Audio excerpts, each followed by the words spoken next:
উভয়কেই বোঝায়। কি স্টুডেন্ট, ফ্রেন্ড আর তুমি না ছাড়া পৃথিবীতে যা কিছু আছে সবকিছুই থার্ড পারসন। তাই আসসালামু আলাইকুম বন্ধুরা, কষ্ট করে ডেফিনিশন মুখস্থ করার কোনো দরকার নেই। চলো একটি সেন্টেন্স দিয়েই আমরা নাম্বার, পারসন এবং জেন্ডার কি তা জেনে নিই। সেন্টেন্সটি হলো তাজওয়ার রাইটস এ লেটার। এর অর্থ হলো তাজওয়ার একটি চিঠি লেখে। এখানে তাজার হচ্ছে সাবজেক্ট, রাইটস হচ্ছে ভার্ব এবং এ লেটার হচ্ছে অবজেক্ট। চলো প্রথমেই আমরা নাম্বার কি তা জেনে আসি। যা দিয়ে কোনো ব্যক্তি, বস্তু বা প্রাণীর সংখ্যা বোঝায় তাই হলো নাম্বার। নাম্বার দুই প্রকার, এক সিঙ্গুলার নাম্বার, দুই প্লুরাল নাম্বার। সিঙ্গুলার অর্থ এক বচন যা দিয়ে একটি সংখ্যা বোঝায় এবং প্লুরাল হচ্ছে বহু বচন যা দিয়ে একটির অধিক সংখ্যা বোঝায়। চলো এবার দেখে আসি সেন্টেন্সটির সাবজেক্ট কোন নাম্বার। এখানে দেখো তাজা আছে এই সেন্টেন্সটির সাবজেক্ট। এটি একটি ব্যক্তির নাম। এখানে তাজার কয়জন?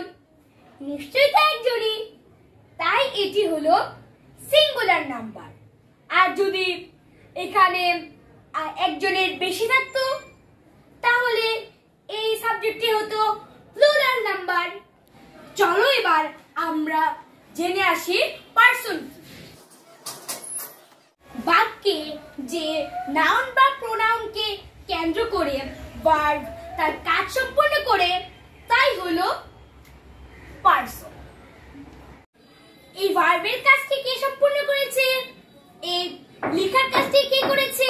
এই ভার্বের কাজটি সম্পন্ন করেছে তাজওয়ার, মানে সাবজেক্ট। তাজওয়ারই এই চিঠিটি লিখেছে, তাই তাজওয়ার হচ্ছে এই সেন্টেন্সের পারসন। পারসন তিন প্রকার, এক ফার্স্ট পারসন, দুই সেকেন্ড পারসন এবং তিন থার্ড পারসন। ফার্স্ট পারসন হচ্ছে আমি, সেকেন্ড পারসন হচ্ছে তুমি এবং থার্ড পারসন হচ্ছে আমি আর তুমি ছাড়া পৃথিবীর যা কিছু আছে সব। চলো এবার আমরা দেখে আসি এই সেন্টেন্সটির সাবজেক্ট কোন পারসন। দেখো তাজরটি কি আমি? না। তাজরটি কি তুমি? না। আর এই আমি আর তুমি না ছাড়া পৃথিবীতে যা কিছু আছে সবকিছুই থার্ড পারসন, তাই এই তাজা হচ্ছে থার্ড পারসন। তাহলে আমরা জানলাম যে তাজার হচ্ছে থার্ড পারসন এবং আমরা আগে জেনেছি যে এই তাজার সাবজেক্টটি সিঙ্গুলার নাম্বার। তো সুতরাং এই সেন্টেন্সটির সাবজেক্ট কি দাঁড়ালো? Third person singular number. চলো এবার জেন্ডার কি তা জেনে আসি। যা দ্বারা কোনো নাউন বা প্রোনাউনটি ছেলে নাকি মেয়ে নাকি উভয় নাকি ছেলেও না মেয়েও না তা বোঝায়।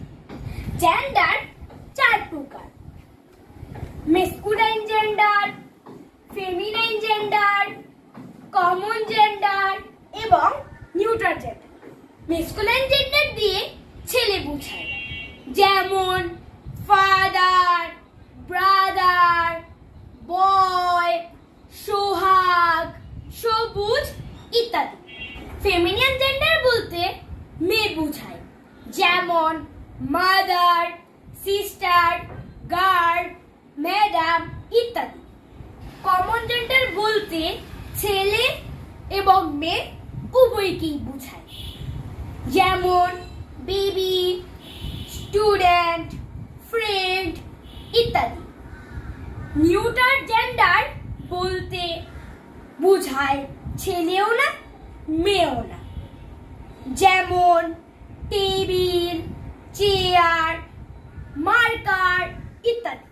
চলো দেখে আসি এই সেন্টেন্সটির সাবজেক্ট কি জানতে। তাজার হচ্ছে একটি ছেলের নাম। ছেলের নাম হলে কি হয়? মেসকুলাইন জেন্ডার। এই সেন্টেন্সটির সাবজেক্টটি হলো মেসকুলাইন জেন্ডার। আশা করি নাম বা